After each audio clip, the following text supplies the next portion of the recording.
I'm going to tell two stories. All right. One time, Philly took my daughter and Jesse to New York. He was doing something there, and so the girls thought they were going to really have a great time, so they stuffed their pillows under the covers appropriately, like you're supposed to do, and they snuck out. I think when you got home the next day, didn't you know that you were gone? So the other story, which I love, and since our hunt master is here, it's so appropriate. We all went to the hunt ball, and we were all sitting together, and somebody gets up at another table and says, well, let's have, they were doing all the toasts and all that here. At a hunt ball, people put their feet on the table and stand on chairs. And so somebody said, well, let's toast the hounds. We're going to toast the hounds. And somebody else says, well, let's toast all the dogs and the bitches. And Philly stands up and he says, and let's toast the sons of bitches. I could just hear him saying that. Oh, okay. Who's next? Priceless. Anybody? Tim get his penny. All right. Oh, yeah. Oh, Tim needs a penny. Tim, I'll give you. Carl's going to say something. You want to do? Oh, no. You. I'll give you a penny. Thank you. I met Bob in the middle of my 8th grade, and our relationship had lasted from the middle of my 8th grade till the beginning of the freshman year. When he went to UAD, I went to Shrine.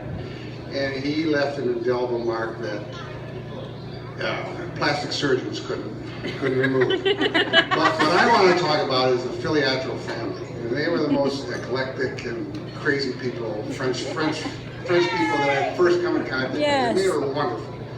But they were sure tough on their mother. My story involves Deathly Marty, and I know a lot of you people have heard about it, but I witnessed it for the first time in my life, and it really, I had the same response as Bob and everybody's mother.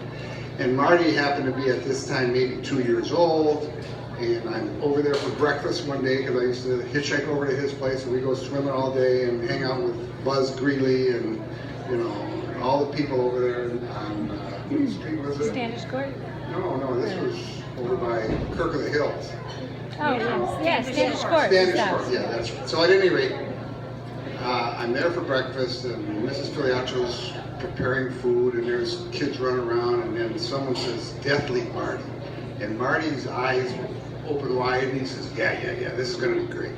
So what they proceed to do is put him on top of the refrigerator and say, Deathly Marty. And he puts his hands at his side and head first right for the floor. And just before he reaches the floor, they grab him by his ankles and flip him up in the air, and he's just in glee, screaming and yelling. And Mrs. Filiatrault was having a hard time.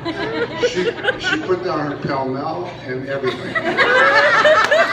All I can say is Bob, in that short period of time, and then the whole summer we used to go here and go there together, and they're a wonderful family. I knew Jimmy and Celeste and Peg more than anybody, and Bob, of course, but they're wonderful people, and as a result, he was out of my life until I heard from a mutual friend of ours, Bill Wentworth, that he had subsequently died, and I got a hold of Mary, and I said, I owe him that anyway.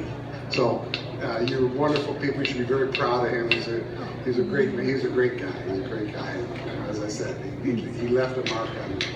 So here you go. Don't forget to take your big money. Put it in the basket. Okay. He got prepaid. Prepaid. Good. The family doesn't know me, but I met Bob at the law college, and I will sort of share the last speaker's memories of him.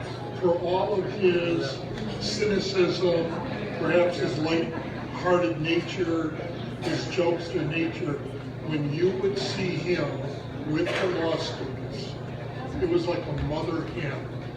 Just calm down, Bob, they'll do all right. And I would judge the trial advocacy program and then also the legal writing. I will tell you, society has a lot of good attorneys because of Bob. He was an excellent professor. Now, he joined the faculty just as I was graduating. He joined, I believe, in '72, so when I graduated from the law college. But again, we all migrated up to East Lansing, and we are now the MSU College of Law. I know that Joan, a good friend of mine, is saddened by his death, and I will be happy to report that I said some good words, and she'll say, thank you, Paul. And again, Joan is retiring, so the college has lost two good persons. Thank you. Thank you.